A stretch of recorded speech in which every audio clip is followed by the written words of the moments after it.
Last topic हमने बात की स्ट्रेटेजिक एनालिसिस। अभी हमारा जो टॉपिक है वो है इंडस्ट्री एंड कॉम्पिटिटिव एनालिसिस। अभी हम बात करेंगे इंडस्ट्री के ऊपर और कॉम्पिटिटिव एनालाइज करेंगे, कंपटीशन के ऊपर बात करेंगे कि किसको इसको कैसे एनालाइज करना है, इंडस्ट्री एंड कॉम्पिटिटिव एनालिसिस। उससे पहले मैं आपके सामने क्वेश्चन रख रहा हूँ। एन ऑर्गेनाइजेशन इज अ सब system of a bigger system. तो फ्रेंड्स यहाँ पे सब सिस्टम और बिगर सिस्टम को मैंने हाईलाइट किया हुआ है। इसका क्या मतलब है? एन ऑर्गेनाइजेशन इज अ सब system of a bigger system. क्या ये सही है, गलत है? अगर सही है तो हमें इसको डिफाइन करके दिखाना है। ये क्वेश्चन एग्जाम में आया हुआ है, तो पहले इसको थोड़ा सा समझते हैं। यही हमारे टॉपिक से डायरेक्टली रेलेवेंट है। यही हमारा आज का टॉपिक है, इंडस्ट्री एंड कॉम्पिटिटिव एनालिसिस। तो बात कर रहे हैं हम कि एक ऑर्गेनाइजेशन एक बहुत बड़े सिस्टम का एक छोटा सा सिस्टम है, यानी एक कंपोनेंट है। हम क्या कहना चाह रहे हैं कि ऑर्गेनाइजेशन जो होता है एक इंडस्ट्री का क्या होता है, कंपोनेंट होता है। इसका आंसर है करेक्ट। और हिंट इन्होंने दिया है, industry refer to set of sellers. जब आपने सीए क्यूरिकुलम को स्टार्ट किया होगा तब इकोनॉमिक्स में भी आपने ये पढ़ा होगा कि इंडस्ट्री कैसे बनती है। तो इंडस्ट्री में हमने वहां पे पढ़ा था कि जब बहुत सारे सेलर मिल जाते हैं तो सारे सेलर्स के मिलने से उस पर्टिकुलर सेलर्स को नाम दिया जाता है, दैट इज व्हाट, इंडस्ट्री। तो इंडस्ट्री क्या है? Set of sellers. तो हर एक सेलर क्या है? एक ऑर्गेनाइजेशन है। और सब सिस्टम होगा किसका? इंडस्ट्री का। इस बिगर सिस्टम को हमने क्या नाम बोल दिया? ये कौन है? ये है हमारी इंडस्ट्री। और ये जो सेलर है ये कौन है? एक पर्टिकुलर ऑर्गेनाइजेशन है। ये सब सिस्टम है किसका? इंडस्ट्री का। Organization is a subsystem of the bigger system, that is industry. Every organization operating in a particular area need to develop understanding of industry as well as of competitor to develop a sound strategy. एक sound strategy बनाने के लिए हमारे को दो बातों का बहुत ध्यान से एनालाइज होना चाहिए, समझ होनी चाहिए किस किस की, कि हमारी इंडस्ट्री में हमारे कॉम्पिटिटर कौन कौन है, जिसकी हमने बात की पिछले टॉपिक में कि हमें अपने कॉम्पिटिटर को क्या करना है, आइडेंटिफाई करना है। तो कॉम्पिटिटर को मैंने पहले आइडेंटिफाई करना है बहुत ध्यान से कि मेरा कॉम्पिटिशन है किससे। और उसके बाद इंडस्ट्री के हर एक area operating in a particular area need to develop understanding of industry. अपनी इंडस्ट्री के हर एक एरियाज की मुझको नॉलेज होनी चाहिए, तभी मैं एक साउंड स्ट्रेटेजी डेवलप कर सकता हूं अपने बिजनेस के लिए। तो इंपॉर्टेंट क्वेश्चन था, ध्यान देंगे आप। आगे बढ़ते हैं। Key factor considered in industry and competitive analysis are. Key factors most important है। की फैक्टर्स कौन कौन से होंगे इंडस्ट्री एंड कॉम्पिटिटिव एनालिसिस के लिए? तो दोस्तों 7 की फैक्टर्स हैं जिनको हमें याद रखना है। 7 key factors, what are those? Number 1, key economics features indicator, nature and strength of competitor, trigger of change, identifying among stronger and weakest company, moves of rival, key success factor, financial attractiveness of industry. ये 7 की factor हैं। Small question में direct question बनता है कि उन 7 key factors को बताइए जो इंडस्ट्री और कॉम्पिटिटिव एनालाइज के लिए जरूरी है। तो सातों के सातों वहां पर हमें ये नाम बताने हैं। 7 की फैक्टर्स कौन कौन से हैं? Will repeating with you. Key economics features indicator, nature and strength of competitor, trigger of change, identifying among stronger and weakest company, moves of rival, key success factor, financial attractiveness of industry. सातों के सातों की factors individual भी हमारे लिए important हैं, क्योंकि हर एक पॉइंट एक क्वेश्चन है एग्जाम में आने वाला, एग्जाम में आए हुए हैं। अभी जब मैं आपको एक एक करके बताऊंगा तो आपको बताऊंगा कि किस तरह के क्वेश्चंस इस पे बनते हैं और इस पे आए हुए हैं। आइए आगे बढ़ते हैं। सबसे पहले बात करेंगे की इकोनॉमिक्स इंडिकेटर या फीचर्स की, ये क्या होते हैं। तो की इकोनॉमिक्स इंडिकेटर या फीचर्स क्या होंगे। तो की इकोनॉमिक्स इंडिकेटर या फीचर से मतलब है हमारा कि जिस इंडस्ट्री में हम सरवाइव कर रहे हैं, जिस इंडस्ट्री में हम अपना बिजनेस कर रहे हैं, उस इंडस्ट्री के बारे में हमारे को साउंड नॉलेज होनी चाहिए। तभी तो हम स्ट्रेटेजी डेवलप कर पाएंगे कि हमें किस तरह की स्ट्रेटेजी को डिजाइन करना है, इम्प्लीमेंट करना है। अगर हमारे को उस पर्टिकुलर इंडस्ट्री की नॉलेज नहीं है, उस बिजनेसेस के नॉलेज नहीं है, हमारे राइवलरीज की नॉलेज नहीं है, तो हम स्ट्रेटेजी क्या जो है बनाएंगे। तो उस स्ट्रेटेजी को बनाने के लिए हमारे को पहले हमारी इंडस्ट्री को स्टडी करना जरूरी है। अब इंडस्ट्री को स्टडी करने के लिए हमारे को किन किन बातों का जैसे पता होना चाहिए। तो कुछ की पॉइंट्स हैं, जैसे some important indicators. Number one, market size, number of buyer in that market. Market कितना बड़ा है, लोकल मार्केट है, नेशनल मार्केट है या इंटरनेशनल मार्केट है, कितना बड़ा मार्केट है। उसकी जो मार्केट में हमारे वो जो बायर हैं, उन बायर का इनकम प्रोफाइल कैसा है, एज ग्रुप कैसा है, ये सारी नॉलेज हमारे को होनी चाहिए। इससे हम अपनी स्ट्रैटेजी बनाने में इसको यूज करेंगे टूल को। ग्रोथ रेट, इंडस्ट्री कितना ग्रोथ कर रही है, इंडस्ट्री के अंदर जो प्रोडक्ट हम बना रहे हैं, मैन्युफैक्चर कर रहे हैं, वो ग्रोइंग है या नॉट ग्रोइंग प्रोडक्ट है। तो ग्रोथ रेट हमारे को मालूम होना चाहिए। इंटेंसिटी ऑफ राइवरी, जो राइवरी है, हमारे कॉम्पिटिटर हैं वो कैसे हैं, उनकी इंटेंसिटी कितनी है, कितने लोग नए आ रहे हैं। आपने पढ़ा इकोनॉमिक्स में कि परफेक्ट कंपटीशन है वहां पर या मोनोपोली है, मोनोपोलिस्टिक है, किस तरह की इंडस्ट्री है वहां पे, कंपटीशन कितना है, नए नए कॉम्पिटिटर आ रहे हैं या पुराने जा रहे हैं, ये किस तरह का वहां पर माहौल है, ये हमारे को मालूम होना चाहिए।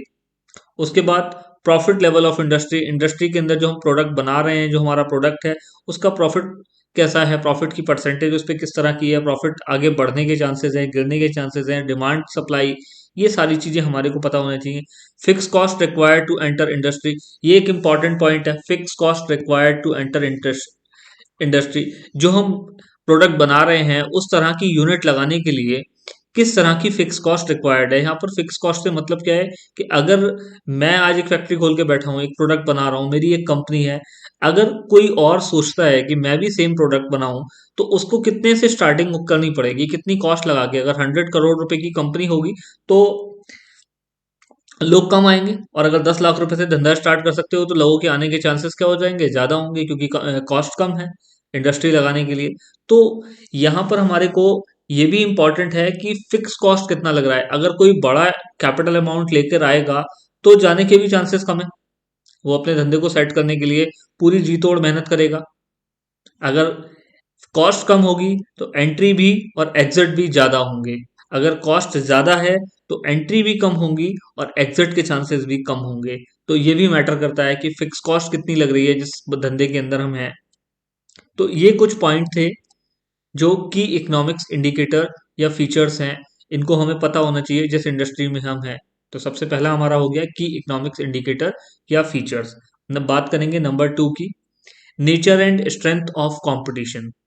Nature and strength of competition, competition किस लेवल का है। अच्छा, कंपटीशन की जब हम बात करते हैं तो हमारे माइंड में आता है कंपटीशन मतलब सेलर्स। अगर मैं किसी प्रोडक्ट को बेच रहा हूं तो इस प्रोडक्ट को बेचने वाले और भी जो लोग हैं उनके साथ कंपटीशन की बात करता हूं। लेकिन फ्रेंड्स, कंपटीशन सिर्फ मेरा उन लोगों के साथ नहीं है जो सेम प्रोडक्ट मार्केट में बेच रहे हैं या सेम सर्विसेज मार्केट के अंदर ऑफर कर रहे हैं। कंपटीशन की जब हम बात करते हैं तो कंपटीशन के लिए हमको याद रखना है हमेशा माइकल पोर्टर का 5 फैक्टर मॉडल। एग्जाम में डायरेक्ट क्वेश्चन आता है लिखने के लिए इसके ऊपर कि माइकल पोर्टर का 5 फैक्टर मॉडल बताइए। तो इस इनके मॉडल के अकॉर्डिंग, इनके अकॉर्डिंग कंपटीशन जो होता है वो 5 तरह से होता है। तरह से हमारे सामने आता है, प्रेशराइज करता है हमारे को कंपटीशन। वो 5 तरह के तरीके कौन कौन से हैं तो बात करेंगे। सबसे पहले राइवरी अमंग द फर्म्स, जो हम समझते हैं कि जो मार्केट के अंदर सेलर हैं मेरे अलावा, उनके साथ जो मेरा competition, rivalry among the firm, same firms के अंदर। उसके बाद जो कंपटीशन का ग्राफ है वो आता है सप्लायर की तरफ से। ये सप्लायर कौन है? ये बैकवर्ड इंटीग्रेशन का पार्ट है, जहां पर मैं अपना रॉ मटेरियल लेकर फिनिश गुड्स बना रहा हूं। तो जो सप्लायर हैं जो मुझे रॉ मटेरियल प्रोवाइड कर रहे हैं, अगर सपोज करो मार्केट के अंदर प्रोडक्ट रॉ मटेरियल की शॉर्टेज पड़ती है और जो रॉ मटेरियल पहुंचाने वाले सप्लायर हैं वो लिमिटेड हैं, तो सबसे पहले मुझे कंपटीशन कौन देगा? किससे फेस करना पड़ेगा मुझे? इनसे, क्योंकि ये रॉ मटेरियल के प्राइसेस को क्या करेंगे? बढ़ा देंगे। बोलेंगे लेना है तो लो, नहीं तो मैं दूसरे को बेचूंगा। अब मेरी मजबूरी क्या होगी? इनसे महंगे भाव पे रॉ मटेरियल परचेज करना पड़ेगा। तो जो सबसे पहला चेन में मेरे लिए कंपटीशन खड़ा कर रहे हैं वो कौन खड़ा कर रहे हैं? सप्लायर। अगर मार्केट में सप्लायर ज्यादा होंगे तो मेरे लिए ये फ्रूटफुल पोजीशन होगी। मैं इनके सामने वही कंपटीशन फेस लेके जाऊंगा कि इतने में देना है तो दो, नहीं तो मैं किसी और से लूंगा। लेकिन अगर शॉर्ट है, डिमांड ज्यादा है, सप्लाई कम है, तो सबसे पहला जो कंपटीशन मुझे ये देने वाले हैं वो है मेरे सप्लायर। नंबर 2, बायर या कस्टमर। एक कंपटीशन मैंने फेस किया, जो लोग मेरी ही लाइन में है और प्रोडक्ट और सर्विसेज ऑफर कर रहे हैं। दूसरा मैंने फेस किया बैकवर्ड इंटीग्रेशन, जो लोग मुझे रॉ मटेरियल प्रोवाइड कर रहे हैं, उन वो मुझे कंपटीशन दे रहे हैं। तीसरा कंपटीशन मुझे किससे मिल रहा है? मेरा फॉरवर्ड इंटीग्रेशन मेरे कस्टमर से मुझको मिल रहा है, कि जो मेरा प्रोडक्ट खरीद रहे हैं, जो मेरे कस्टमर हैं, वो मुझे कंपटीशन में जो है सामने खड़ा कर रहे हैं। बोले इतने का देना है तो दो, नहीं तो दूसरे से लेंगे। कस्टमर की तरफ से आने वाला कंपटीशन, ये तीसरा कंपटीशन है। चौथा, न्यू एंट्रेंस। मार्केट में जो नए नए सेलर आ रहे हैं, जो पुराने थे उनसे तो मेरी फाइट चालू थी, जो मार्केट में नए एंट्रेंस आ रहे हैं, नई बिजनेसेस की एंट्री हो रही है, वो मेरे लिए चौथा कॉम्पिटिटर बन रहे हैं, वो मुझे कंपटीशन दे रहे हैं। और जो पांचवा और लास्ट है वो है सब्स्टिट्यूट प्रोडक्ट्स।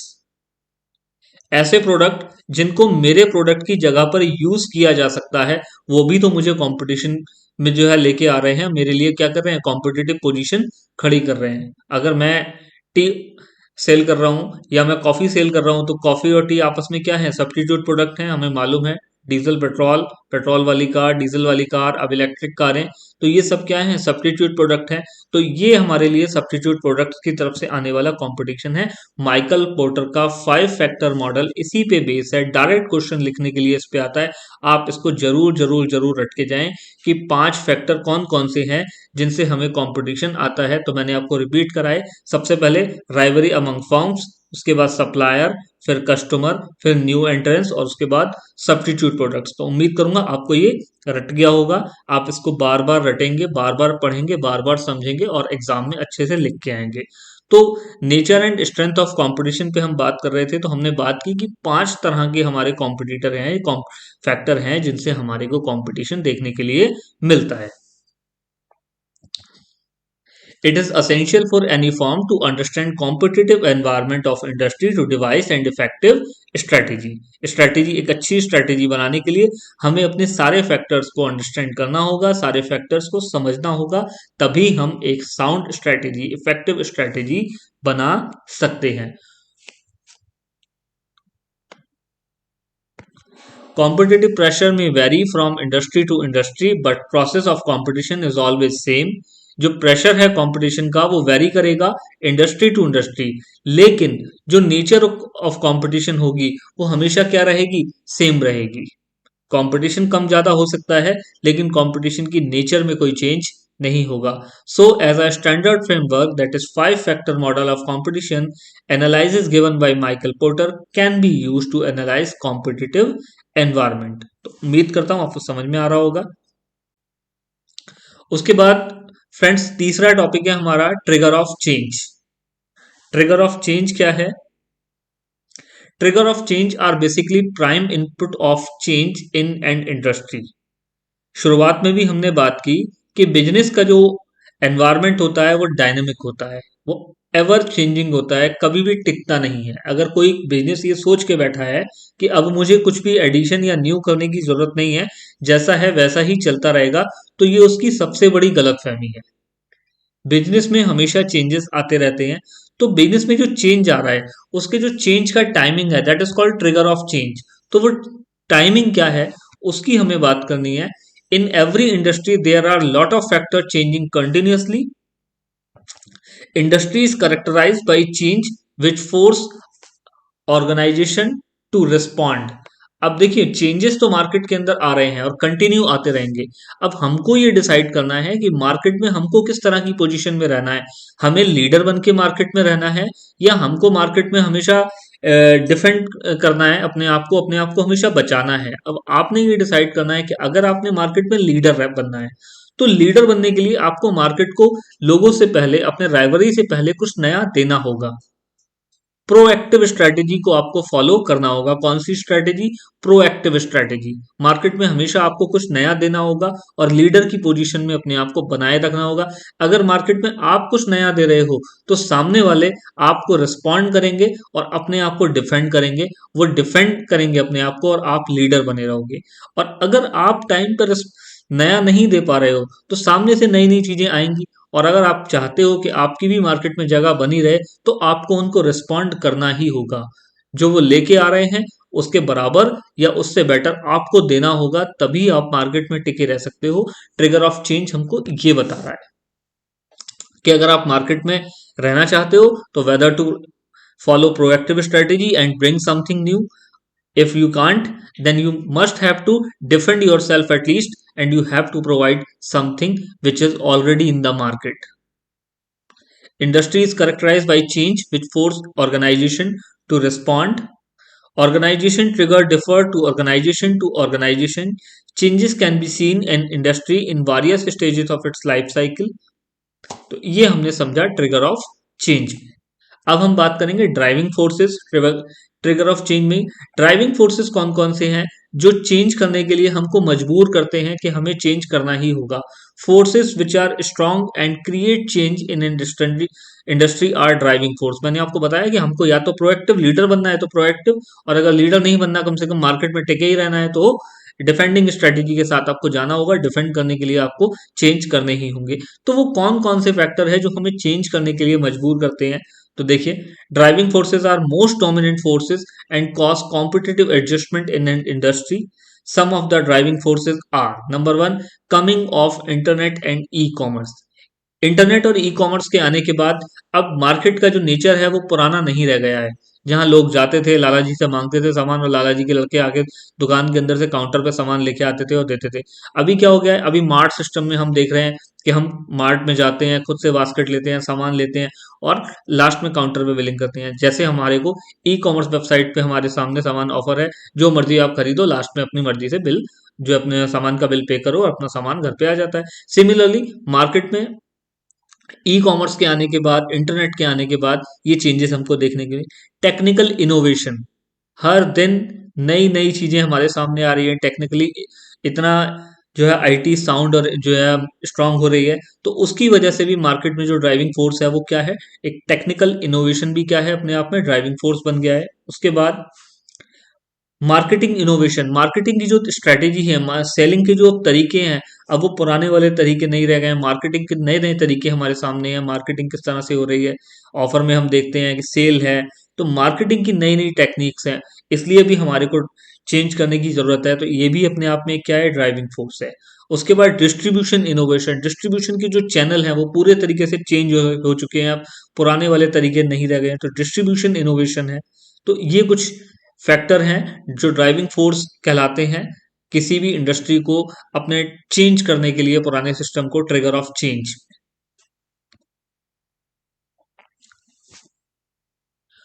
उसके बाद चौथा और इंपॉर्टेंट फैक्टर है हमारे सामने, identifying companies in stronger and weakest company. जिस इंडस्ट्री में हम हैं उस इंडस्ट्री में ऐसी कौन कौन सी कंपनी है जो हमसे वीकर है और ऐसे कौन कौन से हमारे कॉम्पिटिटर हैं जो हमसे स्ट्रॉन्गर हैं, उनको हमको आइडेंटिफाई करना है। उन कंपनीज को हमको आइडेंटिफाई करना है जो मार्केट में हमसे ऊपर और नीचे की पोजीशन में है। अब यहाँ पे identifying companies in stronger and weakest company में आपको अंदाजा भी नहीं है आपके लिए कितना इंपॉर्टेंट क्वेश्चन छिपा हुआ है। बल्कि मैं इस कहूंगा कि 7 फैक्टर मॉडल में सबसे इंपॉर्टेंट क्वेश्चन अगर कोई है तो वो यहीं पर है, क्योंकि यहां से जो क्वेश्चन बनता है वो बनता है स्ट्रैटेजिक ग्रुप मैपिंग। सबसे इंपॉर्टेंट क्वेश्चन है हमारा स्ट्रैटेजिक ग्रुप मैपिंग का, जो इस टॉपिक में से निकल के आता है। तो क्या कहता है ये? Identifying companies in stronger and weakest company, समझते हैं। It is not practically possible or even feasible to study each competitor. So firms having similar strategy or similar nature firms are placed in a group called as strategic group, and this technique is called strategic group mapping. समझ नहीं आया होगा आपको, मैं बताता हूं।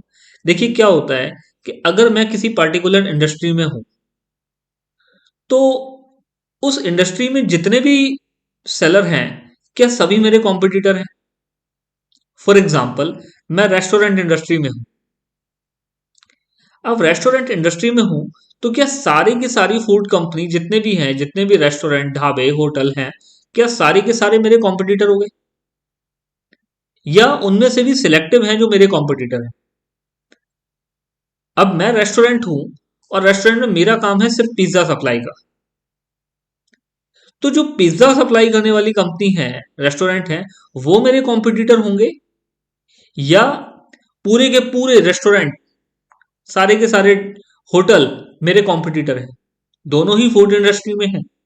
मैं भी फूड इंडस्ट्री में हूं और बाकी सारे भी फूड इंडस्ट्री में हैं। लेकिन मेरे कंपटीशन में कौन है? सारे के सारे वो लोग जो पिज्जा में डील कर रहे हैं, क्योंकि मैं पिज्जा में डील कर रहा हूं। अब मैं पिज्जा में भी डील कर रहा हूं, तो मेरी जो प्रोडक्ट रेंज है वो सपोज करिए 80 रुपीज से लेके 1000 रुपीज तक का पिज्जा मेरी रेंज में आता है। अब कुछ ऐसी कंपनी है जिनका पिज्जा 2000 रुपए से स्टार्ट होता है, तो क्या वो मेरे कॉम्पिटिटर हैं? वो मेरे कॉम्पिटिटर नहीं है। सबसे पहले मैंने सिलेक्शन किया on the basis of product, कि भाई ठीक है, फूड इंडस्ट्री है, मैं भी फूड इंडस्ट्री में बिलोंग करता हूं, और बाकी जो होटल हैं या जो दूसरे रेस्टोरेंट हैं वो भी फूड इंडस्ट्री से बिलोंग करते हैं। लेकिन वो मेरे कॉम्पिटिटर नहीं है on the basis of product, क्योंकि I am dealing only in pizza. दो seller who are dealing in pizza are my competitor. दूसरा फिल्टर मैंने लगाया प्राइसिंग पे, कि मेरे पिज्जा की जो रेंज है वो 80 रुपीज से स्टार्ट होती है और ऑलमोस्ट 1000 रुपीज पे खत्म हो जाती है। अगर कोई कॉम्पिटिटर मेरा ऐसा है या कोई सेलर मार्केट में ऐसा है जिसके पिज्जा की रेंज ही 2000 रुपए से स्टार्ट हो रही है, वो मेरा कॉम्पिटिटर नहीं है, क्योंकि उसके पिज्जा बेचने से मुझ पर कोई फर्क नहीं पड़ रहा। तो इसको मैंने कहा कि एक इंडस्ट्री के अंदर ऐसे लोग जो मेरे बिजनेस को इफेक्ट कर रहे हैं, जिनसे मेरा कंपटीशन है, वो मेरे किस में आएंगे? स्ट्रैटेजिक ग्रुप में आएंगे। उन्हें मैंने कहां रखा? स्ट्रैटेजिक ग्रुप में, कि मुझे इन लोगों के साथ खतरा है, मुझे जो स्ट्रैटेजी बनानी है वो इन लोगों के लिए बनानी है, इनसे मुझे फाइट करनी है। और इस प्रोसेस को हमने नाम दिया स्ट्रैटेजिक ग्रुप मैपिंग, कि एक चार्ट पे जहां मैंने अपने सारे सेलर रखे, सारे होटल आ गए, सारे रेस्टोरेंट आ गए, उसमें मेरे वाले कौन से हैं जिनसे मुझे कंपटीशन करना है या जो मुझसे कंपटीशन कर रहे हैं। इस प्रोसेस को हमने नाम दिया स्ट्रैटेजिक ग्रुप मैपिंग। अब स्ट्रैटेजिक ग्रुप मैपिंग कैसे होती है? तो देखिए, इसके लिए मैंने आपके सामने एक डायग्राम बनाया है। In an industry there can be one or more strategic group. अब स्ट्रैटेजिक ग्रुप जब मैं बनाऊंगा तो अलग अलग टाइप के, मैंने बताया, पहला मैंने किस पे बनाया? प्रोडक्ट पे। दूसरा मैंने किस पे बनाया? प्राइस पे। तो एक या एक से ज्यादा स्ट्रैटेजिक ग्रुप बन सकते हैं। तो देखिए क्या है वो chart. Strategic group are form based on competitive approaches and market position of firms. ये रहा वो चार्ट। देखिए, मैंने जो स्ट्रैटेजिक ग्रुप बनाया, एक तरफ मैंने रखा है प्राइस, एक तरफ मैंने रखी है रेंज ऑफ प्रोडक्ट। मैंने बात की पिज्जा की और मैंने बात की प्राइस की। अब ये कुछ कंपनियां हैं, जितने भी डॉट आ रहे हैं, ये 3 कंपनियां, ये हर एक डॉट एक कंपनी है जो डील करती है मेरे वाले प्रोडक्ट, और ये उनका रेंज है जिस प्राइस में वो डील कर रहे हैं। तो मैंने इसको सर्किल कर दिया कि ये 3 लोग हैं जिनसे मेरा कंपटीशन है। और ये कोई दूसरा फिल्टर लगा, 5 सप्लायर मेरे सामने है, 5 लोग हैं, इनसे मेरा कंपटीशन है, इनको भी मैंने सर्किल कर दिया। और ये 4 हैं, इनसे भी मेरा कंपटीशन है। टोटल मेरे सर्कल 3 फिल्टर में ये सप्लायर मैंने आइडेंटिफाई करे हैं मार्केट में कि इनसे मेरा कंपटीशन है। इसे मैं बोलूंगा हर एक सर्किल को ये एक क्या है, स्ट्रैटेजिक ग्रुप है। और स्ट्रैटेजिक ग्रुप के अंदर जो ये पॉइंट दिख रहे हैं ये क्या है, वो फर्म्स हैं जिनसे मेरा कंपटीशन है। ये सर्किल जो होगा ये डिपेंड करेगा मार्केट टू मार्केट, मार्केट में कितने सारे लोग मेरे कॉम्पिटिटर हैं। तो उम्मीद करता हूं आपको समझ में आया होगा कि किस तरह से स्ट्रेटेजिक ग्रुप मैपिंग की जाती है। याद रखना मोस्ट इंपॉर्टेंट क्वेश्चन है, मोस्ट मोस्ट इंपॉर्टेंट। आप स्कैनर से या पास्ट ईयर के पेपर से इस क्वेश्चन की इंपॉर्टेंस को खुद ही समझ सकते हो कि ये कितना इंपॉर्टेंट है। आपसे 7 की फैक्टर वहां नहीं पूछने वाला, 7 की फैक्टर में कौन सा फैक्टर उसके काम का है वो पूछने वाला है। और उसका सबसे काम का एग्जामिनर का जो फैक्टर है वो यही है कि स्ट्रेटेजिक ग्रुप मैपिंग बता दीजिए क्या होती है, कैसे बनती है। तो आपने वहां पर यही बता के आना है कि स्ट्रैटेजिक ग्रुप मैपिंग से मतलब है कि हम एक इंडस्ट्री में ऐसे कॉम्पिटिटर को आइडेंटिफाई करते हैं जिनका प्रोडक्ट या प्राइसिंग हमारे से मैच खाती है, हमारे से मेल करती है। हमें जिन लोगों के साथ कंपटीशन में उतरना है या जो लोग हमसे कंपटीशन कर रहे हैं, ऐसे सेलर को आइडेंटिफाई करना है। ऐसे सेलर ही स्ट्रैटेजिक ग्रुप के अंदर आते हैं और इस प्रोसेस को स्ट्रैटेजिक ग्रुप मैपिंग करते कहते हैं। ये चार्ट आप वहां बना के आ जाएंगे, बता के आ जाएंगे कि ये देखिए इस सर्किल के अंदर जो सेलर हमको दिख रहे हैं ये हमारे स्ट्रैटेजिक ग्रुप है। कैसे बनता है स्ट्रैटेजिक ग्रुप, आइए एक एक स्टेप को समझते हैं। Process of strategic group mapping. Step 1, identify variable based on which firms can be classified such as feature, price, competitive approaches, range of product etcetera. जिस पे हमने बात की कि पिज्जा बना रहे हैं तो पिज्जा की बात करेंगे, प्राइस बना रहे हैं मेरा 80 रुपए से लेके 1000 रुपए तक का है तो उस पर बात करेंगे, 2000 वाले को क्यों रखना है भाई। उसके बाद plot firms on a multiple variable map, हमने मैप पे उन फर्म्स को प्लॉट किया और सर्किल किया कि ये फर्म्स हैं। उसके बाद place firm having similar strategy in same group. उसके बाद draw the circle around each group where size of circle represent market size, कि एक सर्किल के अंदर कितनी फर्म्स आ रही थी और वो सर्किल क्या बन गया था हमारा, स्ट्रैटेजिक ग्रुप। तो ये था प्रोसेस स्ट्रैटेजिक ग्रुप मैपिंग का। उम्मीद करता हूं आपको समझ में आया होगा। दोस्तों इंपॉर्टेंट है, मोस्ट इंपॉर्टेंट है, बार बार रिपीट कर रहा हूं, हर एक दो अटेम्प्ट के बाद क्वेश्चन रिपीट हो रहा है। उसके बाद 7 की फैक्टर में पांचवा फैक्टर है हमारा strategic moves of rival. Strategic moves of rival में हम बात करेंगे कि एक कंपटीशन में एक फर्म को सामने वाला क्या कर रहा है इसकी पूरी जानकारी होना जरूरी है। अगर मुझे बैटल में उतरना है और बैटल फील्ड में जाके विन विन पोजीशन में रहना है, विक्ट्री के साथ वापस आना है, तो मुझको मेरे सामने वाले की ताकत बहुत अच्छे से पता हो। अगर मुझे बिजनेस में सक्सेस होना है तो मेरे को अपने कॉम्पिटिटर के बारे में पता होना बहुत जरूरी है। जैसा मैंने आपको बताया कि अगर मुझे बैटल में उतरना है तो बैटल में उतरने से पहले मुझे मेरी राइवरी के, मेरे कॉम्पिटिटर के, मेरे दुश्मन के बारे में ये पता होना चाहिए कि उसकी पावर क्या है, उसकी कमजोरी क्या है। अब ये पावर और कमजोरियां वो खुद से आके तो बताने वाला है नहीं, उसके लिए मुझे मेरी इंटेलिजेंस को अप्लाई करना ही होगा। अगर मैं अपनी इंटेलिजेंस को अप्लाई करूंगा, मुझे ये पता होगा कि इसकी ये कमजोरी है, यहां से मैं अपने लिए कुछ गैप बना सकता हूं। ये इसकी यहाँ पर पावर है, यहाँ मुझे बेहद सावधान रहने की जरूरत है। तो ये मेरे लिए फ्रूटफुल होगा तभी जब मुझे इंटेलिजेंस अप्लाई किया होगा मैंने, मुझे पहले से मालूम होगा उसका हर एक मूव्स। अगर मुझे उसका मूव मालूम है तो मैं क्या करूंगा, अगर वो कुछ ऐसा करने वाला है जो मेरे लिए आगे डेंजर हो सकता है तो मैं रिस्पॉन्ड की पोजीशन में आ सकता हूं। या अगर वो कुछ नया सोच रहा है तो मैं उससे ज्यादा डबल जो है वर्किंग करके, ज्यादा मेहनत करके उससे पहले वो चीज मार्केट में ऑफर करके मार्केट में लीडर की पोजीशन में आ सकता हूं। तो मुझे रिस्पॉन्ड करना है या मुझे मार्केट में लीडर बनना है, इन दोनों के लिए मेरे को ये पता होना बहुत जरूरी है कि मेरा कॉम्पिटिटर सोच क्या रहा है, उसके यहाँ चल क्या रहा है। तो इसको पता लगाने के लिए हम जिस इंटेलिजेंस का अप्लाई करेंगे, उस उस इंटेलिजेंस से हमारे को उसके स्ट्रैटेजिक मूव्स के बारे में पता लगेगा। तो आइए समझते हैं टॉपिक में। Strategic moves of rival It is essential for any firm to gain competitive intelligence to perform in long run and to win over competitor. अगर लॉन्ग रन में अगर आपको सक्सेस होना है तो आपको अपने कॉम्पिटिटर के हर एक मूव्स के बारे में नॉलेज का होना जरूरी है. It is essential for any firm to gain competitive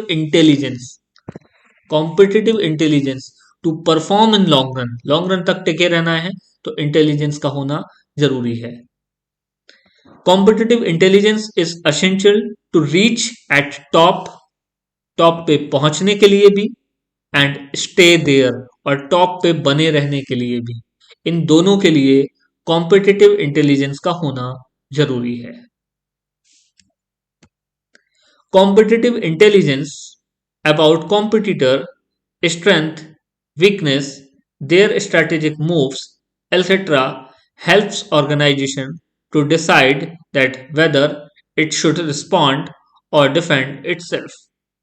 आपके पास इंटेलिजेंस होगा तो आप स्ट्रेटेजी बनाएंगे टाइम से. अगर आपके पास समय है तो मार्केट में लीडर बने रहेंगे, और अगर आप टाइम निकाल चुके हैं और आपको टाइम से फिर भी पता लग गया है कि वहां पर ये होने वाला है तो एटलीस्ट आप रिस्पॉन्ड करके अपने आप को डिफेंड करके बने तो रह पाएंगे. भले ही लीडर ना रहें लेकिन मार्केट में एटलीस्ट बने तो रहेंगे. और अगर आपने बहुत देर कर दी तो शायद नोकिया जैसा हाल आपका हो जाए.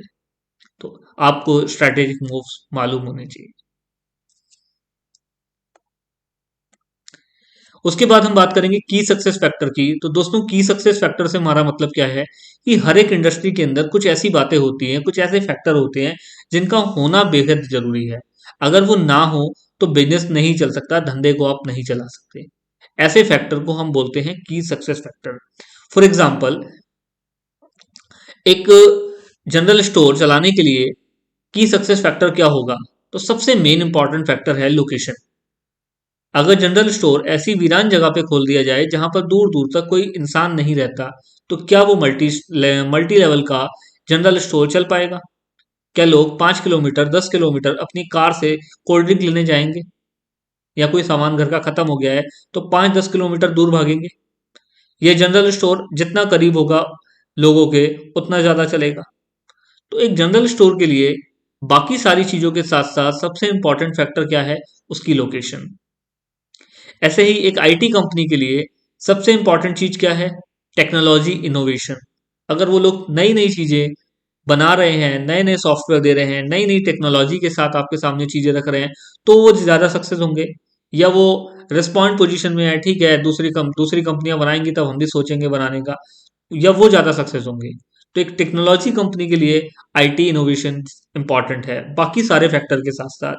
एजुकेशन की अगर हम बात करें तो एजुकेशन की इंडस्ट्री में एक एजुकेशन कंपनी के लिए क्या इंपॉर्टेंट है कि उनके जो टीचर्स हैं उनका जो एजुकेशन लेवल है वो हाई होना चाहिए, उनकी जो टीचिंग स्किल होनी चाहिए वो क्वालिटी स्किल होनी चाहिए, उनका जो पढ़ाने का तरीका होना चाहिए वो ऐसा होना चाहिए कि सामने वाले को बहुत ईजिली हर चीज समझ में आ जाए. वही कंपनियां मार्केट में टिक पाएंगी जिनके जो की सक्सेस फैक्टर हैं वो साउंड होंगे. क्या कहता है टॉपिक, आइए समझते हैं. तो जैसे key success factor are those critical factor which are essential for any firm to grow and prosper in industry. Grow बढ़ने के लिए, प्रॉस्पर यानी कि समृद्ध होने के लिए जरूरी है. बढ़ना है, मार्केट में वेल्दी होना है तो ये सक्सेस फैक्टर होना जरूरी है. Key success factor vary from industry to industry. कुछ ये की सक्सेस फैक्टर हर इंडस्ट्री में एक नहीं होते, इंडस्ट्री टू इंडस्ट्री वेरी होते हैं. कुछ फैक्टर तो ऐसे होते हैं कि आंखें बंद करके आप लगाओ कि हाँ प्राइस है, ऑलमोस्ट सब जगह पे वेरी करेगा कि भाई प्राइस अगर अफोर्डेबल होगा तभी चलेगा. कुछ फैक्टर तो ऐसे होंगे लेकिन बाकी के फैक्टर ऐसे होते हैं कि नहीं, एक फैक्टर दूसरी जगह नहीं चलता. जैसे मैं बात करूं, एग्जांपल दिए है मैंने आपको, आईटी आईटी में क्या लोकेशन मैटर करेगा? कोविड के बाद एम्प्लॉय अपने घर से काम कर रहे हैं लेकिन क्या बैंकिंग कंपनी के एम्प्लॉय अपने घर बैठ के काम कर सकते हैं? तो location is not matter in IT but it matter in general store. Retail में, आईटी में मैंने लिखा एफिशिएंसी, टेक्नोलॉजी, प्राइस. रिटेल में लोकेशन, रेंज ऑफ प्रोडक्ट. अगर रिटेल स्टोर ऐसा है कि वहां पर रेंज ऑफ प्रोडक्ट नहीं है, जो मांग रहे हो कह रहे हैं अभी तो नहीं है, आने वाला है, कल आएगा, परसों आएगा, ऐसे स्टोर पे जाना पसंद करेंगे आप? या जो मुंह से निकला वो हाँ है। तो लोकेशन, रेंज ऑफ प्रोडक्ट और प्राइस, प्राइस भी क्या होना चाहिए, अफोर्डेबल होना चाहिए। एजुकेशन में हमने बात की क्वालिटी की, quality with price, price affordable होना चाहिए। टीचर्स का कम्युनिकेशन स्किल, टीचर्स की नॉलेज स्ट्रांग होनी चाहिए। तो ये है की सक्सेस फैक्टर। इसके बाद generally in an industry there are 3 or 4 key success factor. Key success factor is that rule which help organisation to get success if followed. अगर आप इनको फॉलो करेंगे तो आपकी सक्सेस डैम श्योर है। Key success factor is identified by organization to develop understanding of feature which are essential to get success and what are feature which are not so important for organization. Is identifying key success factor. Understanding few question help firm to identify key success factor that are। अच्छा, अब हम कैसे पता लगाएं कि हमारी industry में वो कौन कौन से फैक्टर हैं जिन्हें हम कह सकते हैं कि ये की सक्सेस फैक्टर हैं। तो कुछ क्वेश्चंस के आंसर हमको फाइंड करने होते हैं। अगर हम इन क्वेश्चंस के आंसर सक्सेसफुली फाइंड कर पा रहे हैं तो हम पता लगा सकते हैं कि हमारी इंडस्ट्री में की सक्सेस फैक्टर क्या है। On what basis customer bye from one vendor over other. ऐसे क्या फैक्टर हैं कि एक कस्टमर दूसरे वेंडर को छोड़ के किसी एक वेंडर के पास खरीदने जा रहा है, यानी कि किसी एक सेलर के पास कस्टमर जा रहा है खरीदने और बाकियों के पास नहीं जा रहा। तो ऐसी क्या इंपॉर्टेंट चीज है जो इसके पास है और दूसरे के पास नहीं है। What a seller need to be competitive successful, what it take to create sustainable competitive advantage। एक पर्टिकुलर सेलर के पास ऐसा क्या है कि उसको लोग छोड़ नहीं रहे हैं। What a seller need to be competitive successful, ऐसा क्या किया जाए कि जो बाकी की राइवरी है उनसे मैं सक्सेसफुली कॉम्पिटिट कर पाऊं। What it take to create sustainable competitive advantage। Sustainable competitive advantage नया वर्ड है, यानी कि सस्टेनेबल कॉम्पिटेटिव एडवांटेज का मतलब मीनिंग है कि सारे फैक्टर्स को अगर हम मिला दें तो उनके ऊपर पूरे के ऊपर हमारे कॉम्पिटेटिव एडवांटेज कैसे आएगी। अभी हमने आगे बात करनी है इसके ऊपर अगले टॉपिक में कि किस तरह से हम कॉम्पिटेटिव एडवांटेज को अचीव कर पाएंगे। तो कौन कौन से वो फैक्टर होंगे जिनका हमें पता लगाना है। लास्ट है हमारा फाइनेंशियल अट्रैक्टिवनेस ऑफ इंडस्ट्री। ये क्या है। This is the final step where analysis is concluded by determining financial attractiveness and future prospect of industry. इस इंडस्ट्री के अंदर किस तरह की फाइनेंशियल अट्रैक्टिवनेस है, फ्यूचर प्रोस्पेक्ट कैसा है, किस तरह के जो है फाइनेंशियल्स रहेंगे इस कंपनी के, पैसा किस तरीके से आगे बढ़ेगा घटेगा, इसकी फ्यूचर हिस्ट्री क्या है या फ्यूचर प्रोस्पेक्ट क्या है इंडस्ट्री का। तो उसे हम बोलते हैं फाइनेंशियल अट्रैक्टिवनेस ऑफ इंडस्ट्री। ये क्या है। तो importance factor based on which conclusion is made are.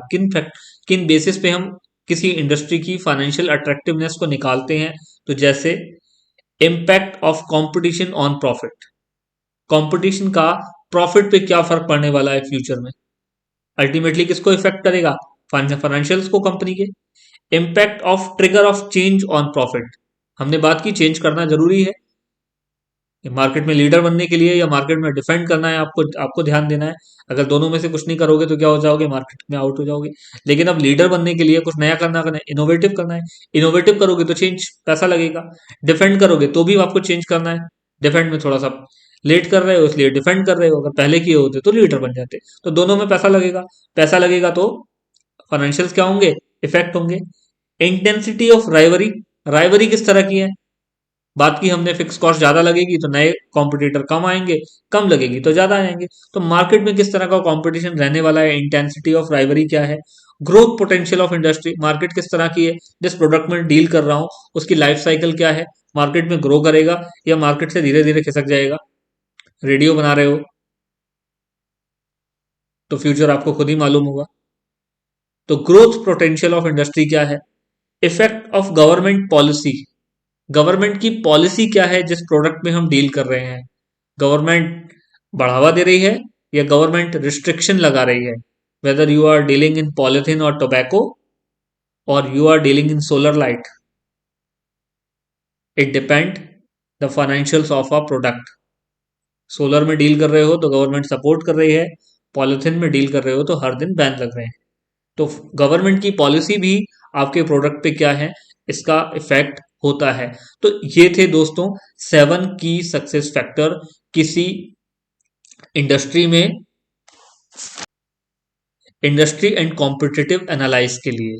तो उम्मीद करता हूं आपको समझ में आए होंगे। इंडिविजुअली मैंने आपको एक एक टॉपिक बताया है, सातों के सातों की फैक्टर का नाम याद रखना है, और इंडिविजुअल हर टॉपिक को उसके मतलब, उसके नाम के साथ उसके मीनिंग को समझ के आपने एग्जाम में जाना है। क्योंकि एग्जाम में सातों का नाम लिखने के लिए भी आ सकता है और इंडिविजुअल भी टॉपिक आ सकता है। स्ट्रैटेजिक मैनेजमेंट में यही सबसे बड़ी समस्या है कि आप टॉपिक को रट के चले जाते हैं, टॉपिक क्या था ये आपको मालूम नहीं होता, वहां जब क्वेश्चन आता है तो आपको यही नहीं पता होता कि मैंने इसमें लिखना क्या है। तो हमारे को हमारा टॉपिक अच्छे से क्लियर होना चाहिए, हमें पता होना चाहिए कि ये जो हम पढ़ रहे हैं ये हम किसके बारे में पढ़ रहे हैं। तो उम्मीद करता हूँ आपको समझ में आया होगा। Thank you.